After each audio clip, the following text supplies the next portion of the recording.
Newstalk, KGVO, AM 1290 and 101.5 FM. You're listening to Montana Morning with Peter Christian.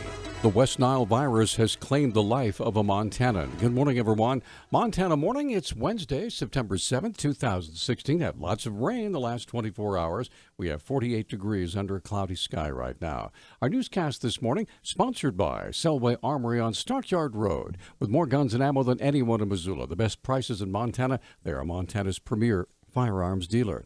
According to the Montana Department of Public Health and Human Services, an 80-year-old Montana resident has died because of a virus infection due to West Nile. Program manager Christine Mulgrew explains. We're saddened to report that a Montana resident has passed away after complications from a West Nile virus. West Nile virus itself, in very rare instances, can lead to complications.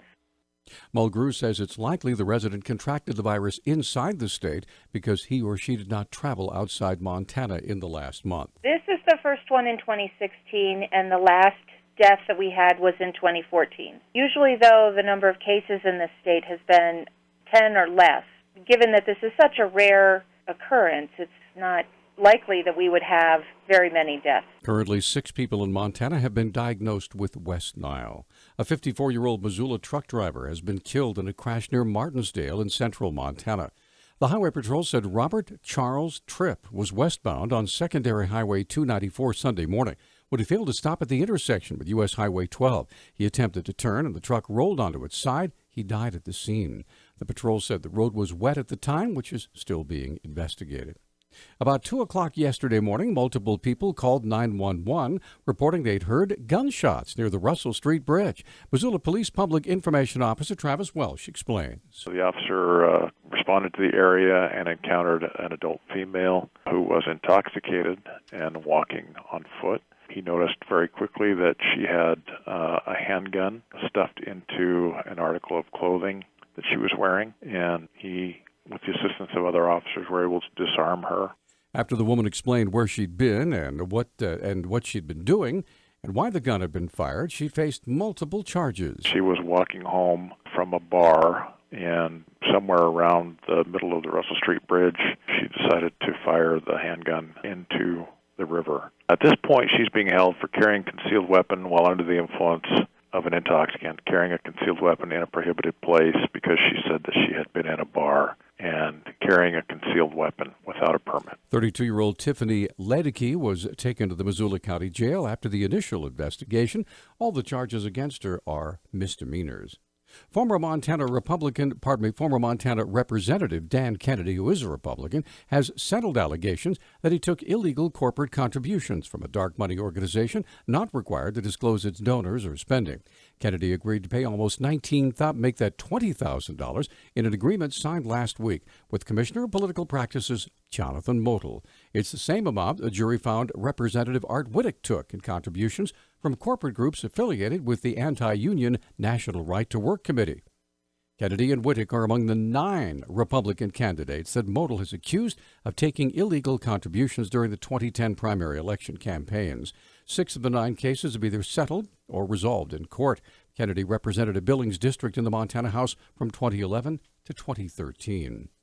The Missoula City Council's Public Health and Safety Committee will be meeting at 1 o'clock this afternoon to further discuss a proposed ordinance to prevent the sale or transfer of a firearm within the city limits unless the buyer passes an instant national criminal background check.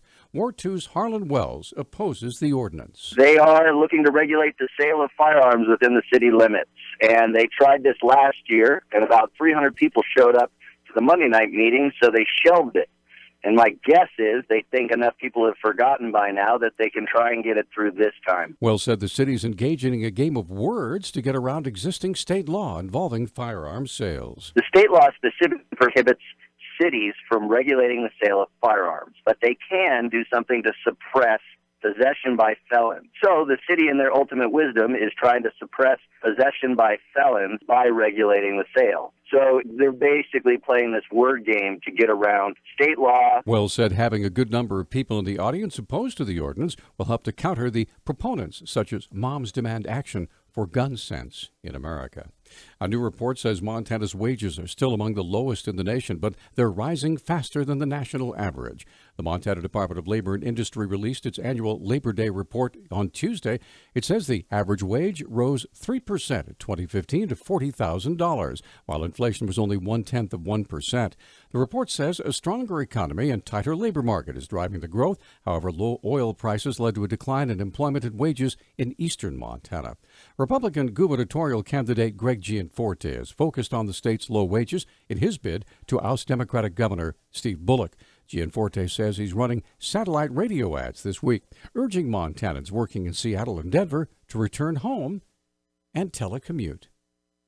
Homeowners near the Roaring Lion Fire got some good news over the Labor Day weekend. According to Ravalli County Undersheriff Steve Holden, the change in the weather has led to a Stage 3 evacuation notice, which is a good thing. We call it a Stage 3, which is a return, but it basically means there are no evacuation warnings in effect due to the Roaring Lion Fire. And we're actually a few weeks earlier than we kind of anticipated, so we're very happy about that. We thought we were probably just going to be in that one for the long haul, but the weather this weekend and to give the firefighters credit, they did an outstanding job keeping all of that fire inside their containment lines. A pre-evacuation warning was still in effect for about 400 homes until Monday. Holden says firefighters are confident now. Even if the worst were to happen, there'd be time to notify the public. There's still a firefighting presence in the area. They still have an engine that patrols in the afternoon, at least in the burned areas for those hot spots that we know are still there. Even if something was to happen and we were to get some wind we weren't expecting or something, we'd still have ample time to notify anybody in the area. The Roaring Lion Fire is still burning in the wilderness and will do so until we get a heavy snow event. Finally, the Montana Department of Transportation has reopened Beartooth Pass. The pass was closed Monday due to snow and ice. Patches of snow and ice may still exist in some shaded areas that opened Tuesday morning. U.S. Highway 212 between Red Lodge and Cook City is scheduled to close for the season in mid-October. Our Newstalk time, 6:12. Newstalk, KGVO. Missoula's official weather station. Low clouds and patchy fog this morning will give way to mostly cloudy skies today with our highs in the mid-60s. Isolated showers will be possible with that slight chance of showers sticking around tonight. Lows this evening in the upper 40s. I'm meteorologist Brooke Foster for Missoula's KECI 13.